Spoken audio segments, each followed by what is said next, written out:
On this day in 1901, U.S. President William McKinley dies after being shot by a deranged anarchist during the Pan-American Exposition in Buffalo, New York.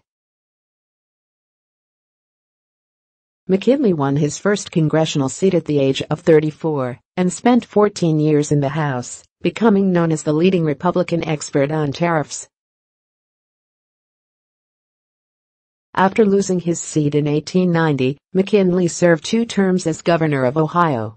By 1896, he had emerged as the leading Republican candidate for president, aided by the support of the wealthy Ohio industrialist Mark Hanna.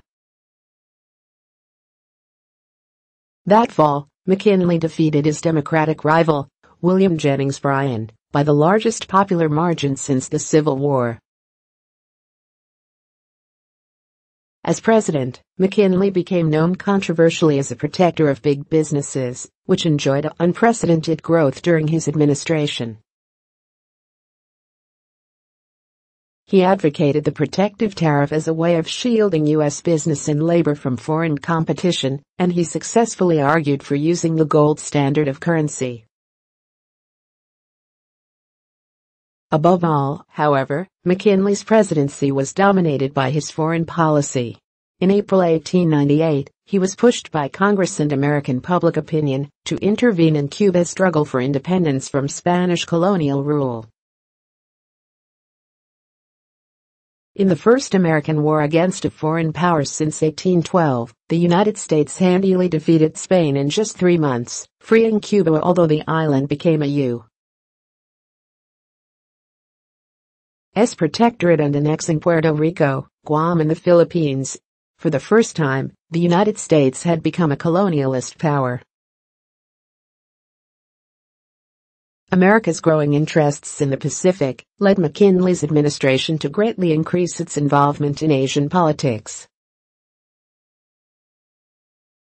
In 1900, McKinley sent thousands of U.S. troops to China to help put down the Boxer Rebellion, aimed at driving out foreigners.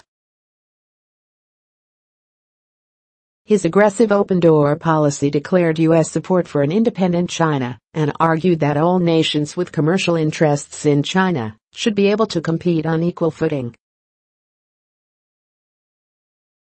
The popular McKinley won a second term by even greater margins over Bryan, who attacked him on his imperialism in the Pacific and, domestically, on the growth of illegal monopolies, or trusts.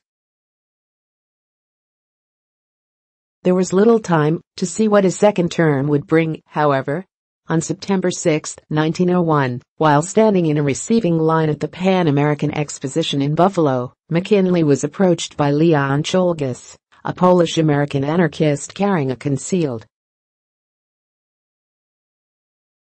.32 revolver in a handkerchief. Drawing his weapon, Czolgosz shot McKinley twice at close range. One bullet deflected off a suit button, but the other entered his stomach, passed through the kidneys, and lodged in his back. When he was operated on, doctors failed to find the bullet, and gangrene soon spread throughout his body.